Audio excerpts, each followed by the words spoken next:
যে একটা ত্রাণ সেল তৈরি করা হয়েছে। 1 সেপ্টেম্বর আমাদের প্রতিষ্ঠাবার্ষিকী, 6 দিন ব্যাপী একটা আপনার খুব বড় কর্মসূচি নেওয়া হয়েছিল। সেখানে যে অর্থ ব্যয় হওয়ার কথা ছিল, সেই অর্থটা আমরা আমাদের ত্রাণ তহবিলে দিয়ে দেব। আমাদের চেয়ারম্যান যেন তারেক রহমান সাহেব যেন দ্রুত দেশে ফিরে আসতে পারেন, সেই জন্য আমরা দোয়া চাই। জনগণ যারা ডিসাইড করবে যে দেশ কিভাবে চলবে, তো আমরা তো সংস্কার চাই, তো সেই সংস্কারটা তো অবশ্যই হতে হবে আপনার একটা জনগণের সমর্থন নিয়ে সমর্থন হতে হবে। তো আপনার তাদের যে বাঁধগুলো আছে, সেই বাঁধগুলো খুলে দেওয়ার পরেই এই বন্যার সিচুয়েশনটা আরও অ্যাগ্রাভেট করেছে, এবং তার কোনো রকম যে অ্যালার্ম, আমরা যতদূর জেনেছি যে তার কোনো অ্যালার্ম দেয়নি আপনার বাংলাদেশের এই আপনার যারা বন্যা নিয়ন্ত্রণ করেন বা কর্তৃপক্ষ আছে তাদেরকে, যার ফলে মানুষ কোনো সময় সুযোগও পায়নি যে তারা আপনার কোনো শেল্টার নেবে বা একটা ব্যবস্থা গ্রহণ করবে, যার ফলে আজকে এই বন্যা একটা ভয়াবহ একটা দুর্ভোগের সৃষ্টি করেছে জনগণের মধ্যে। বিভিন্নভাবে চেষ্টা করা হচ্ছে, জনগণ চেষ্টা করছেন বন্যা উদ্দিত মানুষের পাশে দাঁড়াবার।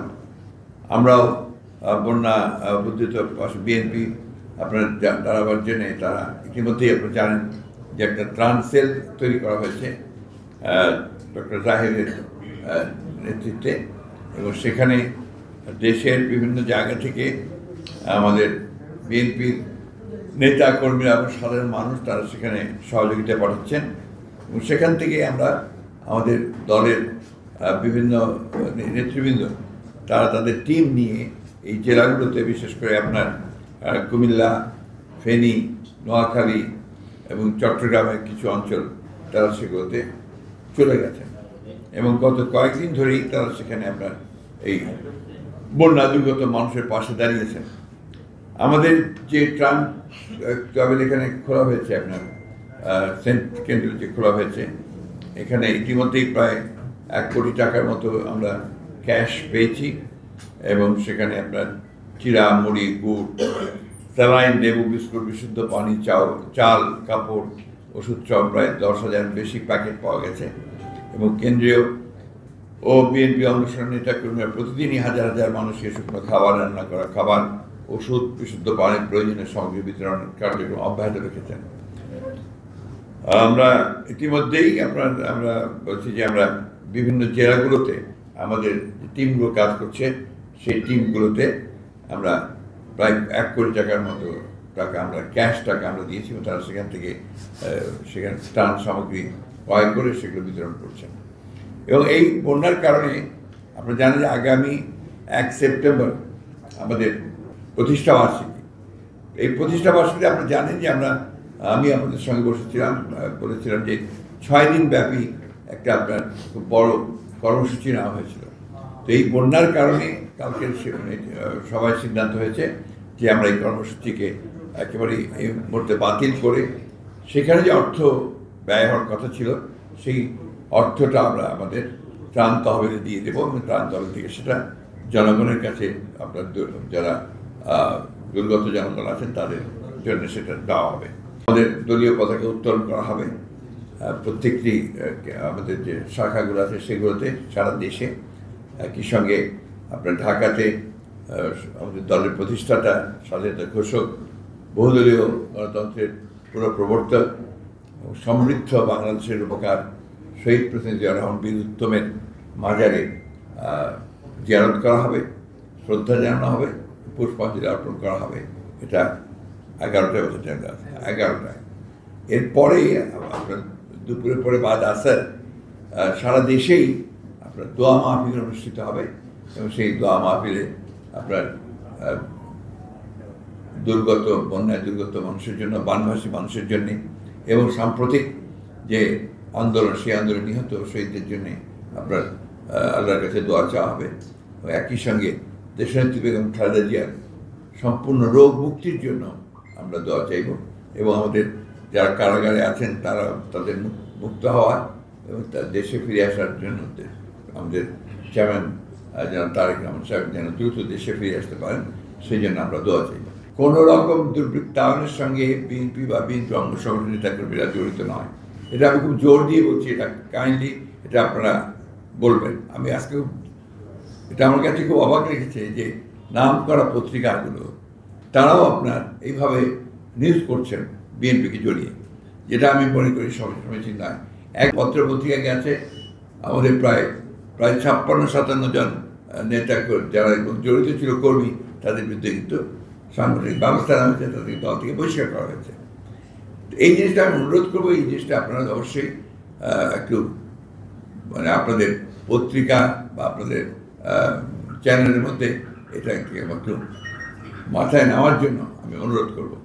আরেকটা জিনিস আমি অনুরোধ করবো ল এনফোর্সিং এজেন্সিদের কাছে, এটা এবং আমার দলের শুধু না সব মানুষেরই কাছে, এই যে ধারাও মামলা দেওয়া হচ্ছে এবং আপনার যে কোনো মানুষের বিরুদ্ধে শত্রুতা থাকলেও মামলা দেওয়া হচ্ছে, এই মামলাগুলো নেওয়ার আগে আপনার আইন শৃঙ্খলা রক্ষাকারী বাহিনী যেন একটু যাচাই করে নেয় যে কোনটা সম্ভব কোনটা সম্ভব না।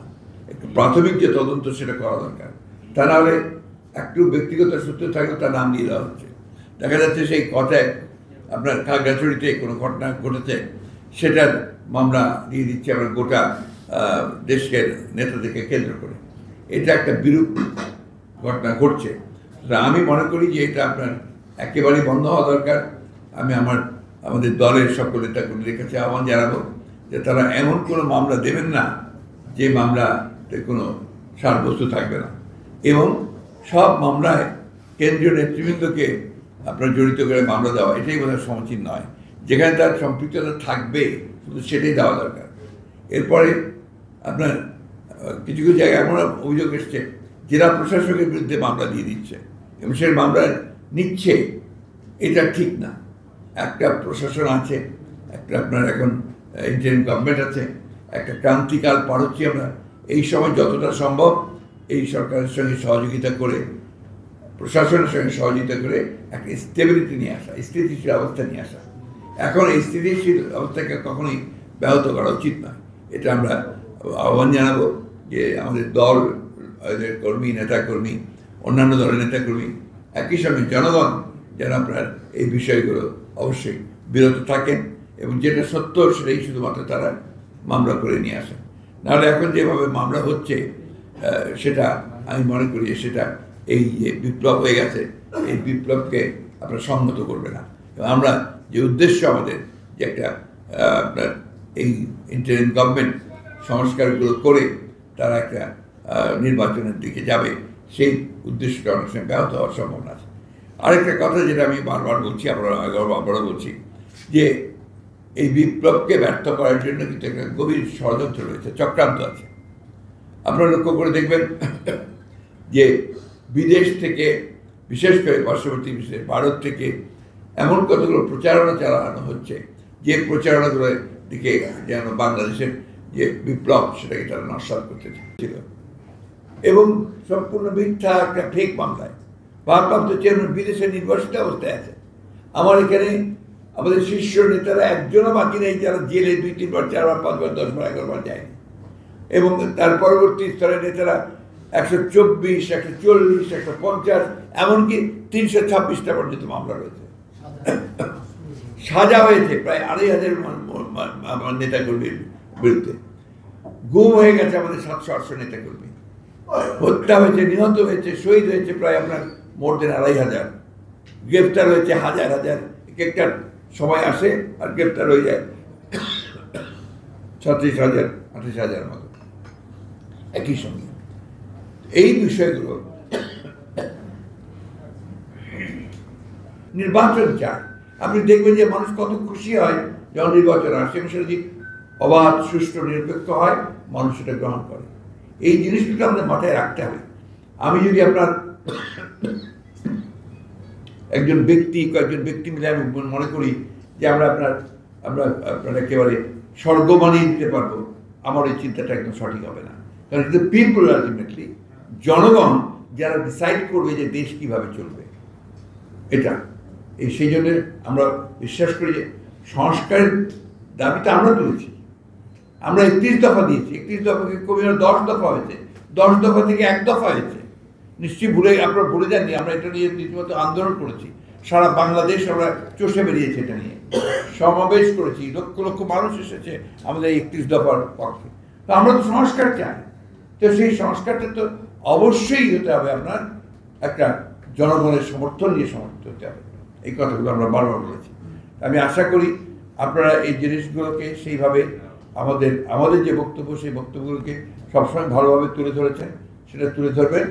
আর জনগণের মধ্যে যেন কোনো বিভাজন সৃষ্টি না হয়, আমি অনুরোধ করবো সবাইকে যে তারা যেন এই ধরনের এমন কোনো বক্তব্য না দেন যে বক্তব্যগুলো কখনো বিভাজন সৃষ্টি করবে। সময়ের ধারণার তো নির্ভর করবে পারস্পরিক আলোচনার মাধ্যমে। আমরা কি চাই, ওনারা কি চান, জনগণ কি চায়, একটা আলোচনা হতে হবে। তো সেই আলোচনার জন্য আমরা বলেছি যে সংলাপ হওয়া প্রয়োজন।